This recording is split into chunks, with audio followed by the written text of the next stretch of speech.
Hey, my name is Shelly, and welcome to another reading update. So it's been like a weird couple of weeks. My husband and I took the week off and we had like a staycation at home. So we were just like hanging out at home and doing, like gardening and whatever we needed to do around the house. I haven't really been in an audiobook mood lately. And I think that has a lot to do with the type of book that I'm reading, and we're going to get into that now. So I'm just going to quickly talk about personal reading taste and how it evolves and changes and how it's perfectly natural. So if you want to skip, I will put a timestamp down below. I thought about doing a whole video on it, but honestly, I don't think it's enough to fill a video. So if you've been following my channel for a while, you know that I usually read epic fantasy and sci-fi. And sometimes I dabble in a little bit of romantasy or romance. But my journey with reading actually did start with YA romance. Well, actually my journey started with like Harry Potter, and then that kind of just went from there.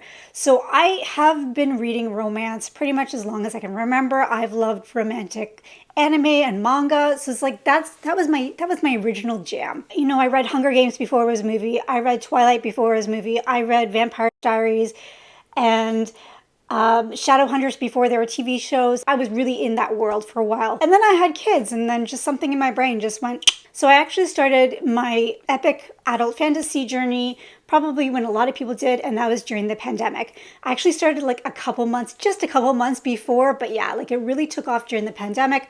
I got a little bit crazy with collecting books because they were so out of stock, and now that's in my brain. That's kind of what I tell myself when I buy a ton of books, that I'm stockpiling them for a not so great rainy day. When I started getting really into Booktube, Sarah J. Maas was blowing up, and I actually already read all of her books up until like the new ones that were coming out. So I wasn't really in that world because I'm like, oh, I've been there, done that. I want to experience something new and different. And then I did. And it was probably a good 5 years of me reading epic fantasies. I pretty much read all of everybody's top 5 series and books. I'm now at the point where I'm like kind of tired of listening to the same people talk about the same books over and over again. So I started leaning towards romantasy. And I have noticed in the last year, especially when I look at my Goodreads, that the amount of male authors that I read from went from like this slowly narrowing down. And it's coming to the point where I will, instead of reading all male authors every month, I'll only maybe read one a month or one every other month. Because I made that switch unintentionally at first, I began to realize that I think I was fighting against a current and fighting against what I really appreciate and what I really like to read. And I was fighting against it, and I wasn't really having the best time. But now that I let go and decided to go with the flow, I've been having such a great time, and I've been kind of distancing myself from YouTube and watching YouTube videos and kind of going down the alley of TikTok and Instagram. And I know that those two words usually have a bad rep for them, but honestly, the amount of positive energy and happiness with what they're reading is so addictive. Obviously, I'm not naive enough to believe that obviously everything on TikTok and Instagram are like rosy and sunshines. Like that's not how it is, and vice versa with YouTube. But I'm just saying that the positivity with some of these channels that I found is just addictive. I have really enjoyed my time diving deep into that and diving deep into romantasy yet again. Although I really, really hate that term, since I've read a lot of recent romantasy, I'm now discovering what type of romantasy I like. And I think because I have narrowed down what I like and what I don't like, I'm enjoying the process so much more, and I'm having a lot more fun. So I quickly realized that I look towards romantic fantasy books, which the fantasy is like the first and foremost, with the romance in there, to the point where like if you took the romance out and the world and everything was still solid enough to read. So the reason why I'm talking about this is because going forward, I don't know how long this is going to last, but my reading taste has changed, my TBR is going to change, and my updates are going to change, and they're going to be mostly focused on fantasy romance. And the last time that I did this, unfortunately, I lost a lot of subscribers. Not a lot, but like 50, but my channel is quite small, so 50 is quite a bit. And I don't hold any ill will against people who left, because I mean, I've done the same thing too. It's just, you know, I understand that going forward, this won't be for everybody, but I don't know how long this phase is going to last. I don't know if this is going to be my new norm, or it's just going to be until the next thing comes about. But the beauty about reading is to embrace change. And I think that a lot of people get burnt out because they stick to one thing at all times and they don't expand. And I feel like that's a shame. Life is all about change, and I'm fully embracing it instead of fighting it. So now that's said and done, let's talk about what I actually read. And I read not only one, but two of the new big books that are blowing up on TikTok and Instagram and YouTube. And I read two of them. One was okay, one was not okay. So let's talk about that. So the first book that I want to talk about is Silver Elite by Dani Francis. I know, I can't believe, I don't know what possessed me, but I was in the store and I saw somebody talking about this and how it was like their new favorite book of the year. And it had a little Canadian sticker indicating that Dani Francis is a Canadian author. I literally knew next to nothing about this book besides the fact that it was a Canadian author, it was a dystopian, and this one booktuber really enjoyed it and said it was her favorite book of the year. So I picked it up. I love dystopians. I'm a big fan of them. I think when everybody else was during the Hunger Games craze. So I was very excited to get into this book. I'm going to say this in the most gentle, most loving place possible. But if you love this book and say that this is your favorite book of the year, our tastes are polar opposite. Okay, so we're in a post-apocalyptic world. So not only is it dystopian, it's post-apocalyptic. So the world is pretty much ended. And so we're like left with all these different factions of people. But the thing that pissed me off the most is that these people are walking around like it's modern time. They're wearing blue jeans and strappy slippers and going to balls wearing brand new clothes. It's like, dude, the world ended. How are you going to make jeans? And if the world ended like maybe 100 years ago, you really think that the jeans from 100 years ago are going to be in good enough shape? Like, the pandemic hit and look, we were like out of toilet paper and it was like the end of the world. You think that people are going to have a stockpile of jeans that fit you perfectly? And if everything, it was the jeans that got me. The second thing is, like I mentioned, the plotting was kind of weird. There are certain things that I really, really liked. I really liked the fact that there is like these people that can read minds. But while I was reading it, I realized that that is the plot of The Chrysalis. I have the book upstairs, but I'll just put it here because I'm too lazy to get it. That's literally the plot of The Chrysalis. So that's the one thing. There was a certain aspect of like two people communicating through long distance, and I loved it. But this book was so freaking predictable to the point where I'm like, I know where this is going, but I really, really hope that we get like a total curveball and takes us the other way. But it was so predictable. I don't know.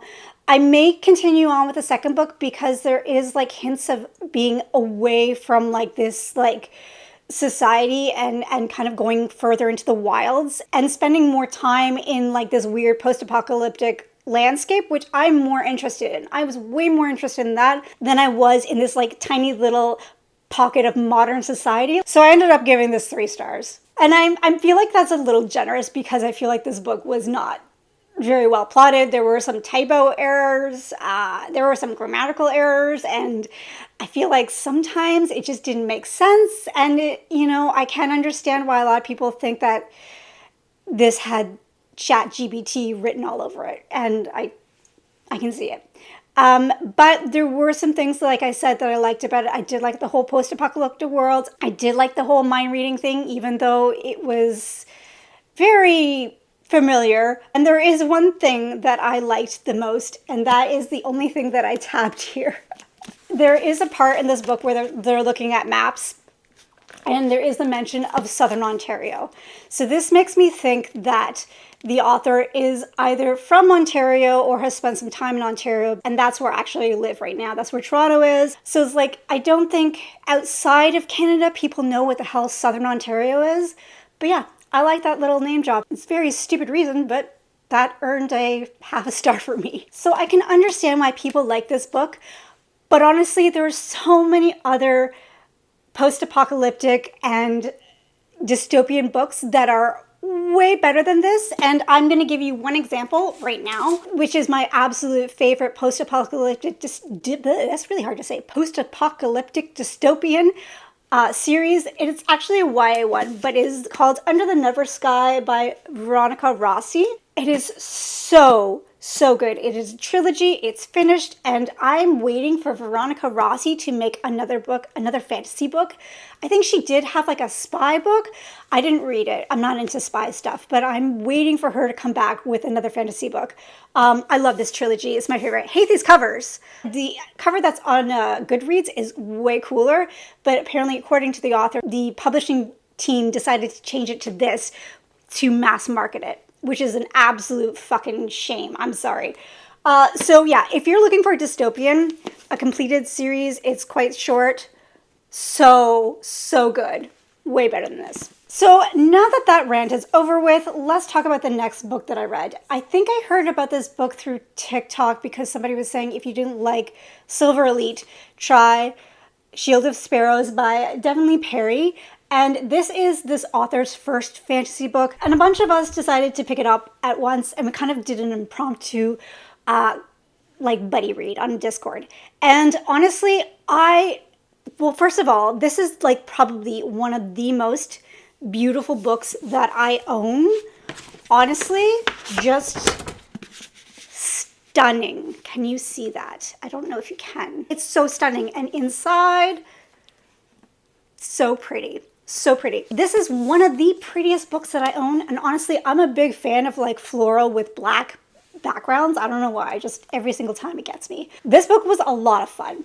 Okay, so when I first started this book, when we picked it up, we were all like, oh my gosh, this is our new favorite. This is a new 5-star read. We're following a young woman who is very unlike most romantic main characters. She is kind of like I wouldn't say studious, but she's very like withdrawn. She's very nerdy. She just likes to do her art, and she likes to go swim and be by herself.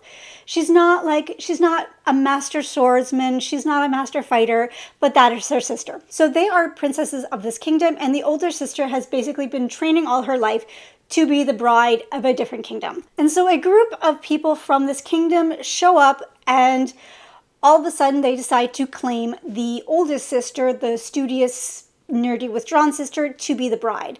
And since they have there's this treaty called the Shield of Sparrows, they were able to get her instead of the one that was training all her life. She has no choice. She gets married to this guy right away. And they ship her off to this new kingdom. So now we're following this young woman who is now brought to this new kingdom, and she's basically learning to adapt. There's a lot of creepy, weird creatures. There's these crazy murderous giant birds that come every year, every 50 years, and massacre all the people. So there's a lot of tension, especially when it comes to the environment. I will have to say though, the middle kind of lost me, and I know that I'm not the only one. I think everybody felt the same way. The middle dragged. There's a lot of unnecessary travel almost, where they'll go from here to there to there to there for no reason at all, only just to change up the scenery, I guess. And a lot of the conversations were regurgitated over and over again. So that kind of got a little bit tiresome, but the ending was so good. If you like Witcher, if that's your favorite thing, you need to read this book, because I feel like this is heavily inspired by Witcher. Possibly just the TV show. I'm not entirely, I didn't read the books. I played the game a little bit, but heavily inspired by the TV show, 100%. The main guy in this is he's Geralt. So if you like unique settings and creepy creatures, and obviously a budding romance, I really do recommend this. It was a good time. I ended up giving this 4 stars because that middle part almost lost me. I almost DNF'd. I do have to mention a couple people read this via audio, and they said the audiobook was not good, so maybe skip the audiobook and pick it up.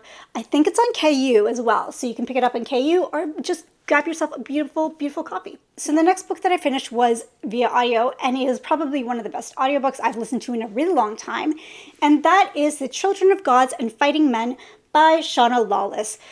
I've heard about this book for a while. I feel like this is probably one of the most underrated and underhyped fantasy books out there. Like, I don't understand why this is not talked about more. This book was a perfect blend of Game of Thrones and Juliet Marillier. So if you like those authors, I feel like you will love this book. So this is a historic fantasy book that takes place in Ireland during 981 AD. And it is following two women that are from, like, they're almost... they're kind of like fae, but not like, Sarah J. Maas fae. They're kind of like Celtic mythology. They have special abilities and they live a really long life, and they have their society hidden from humans. So we're following these two women, and one is a queen and the other one is a healer. One is basically like Cersei Lannister, where she's like plotting against everybody and she's not a likable character at all. Like, she was really difficult to read through because, she was very much like her. And the healer is kind of like on her own personal journey, and it follows these two women probably in a span of like 10 years. The story is very pulled from history, so some of these characters are actual historical people. So I found that was really interesting. But yes, honestly, this was a 5-star read. I don't understand why more people aren't reading this series because it is so good. And like I said, if you like Game of Thrones, if you like Juliet Marillier, this is like legit a perfect blend of the two of them. So I couldn't recommend this more. Even if you don't like historic fantasy, it has enough of a fantasy element to it that can appeal to the broad reader, I guess. So yeah, 5 stars. Loved it. So good. So currently I am probably about 8 chapters in Sunrise in the Reaping by Suzanne Collins. Obviously, we all know what this book is, and I don't really need to introduce it. So when I heard that this book was being published, I was like, oh, I don't really care. But then I heard everybody picking it up and everybody loving it. So I'm like, okay, well, I really like Hamish. So I think I'm going to try it out. So I'm listening to the audiobook, and I forgot how much I loved this world and her writing style. It's so good, especially after reading Silver Elite. I have a newfound appreciation. Usually I don't like reading prequels because I know how it ends, so I'm not shocked. But I'm loving how we get there. I'm loving to spend more time with Hamish and to see how he was before he got broken, basically. I love the characters.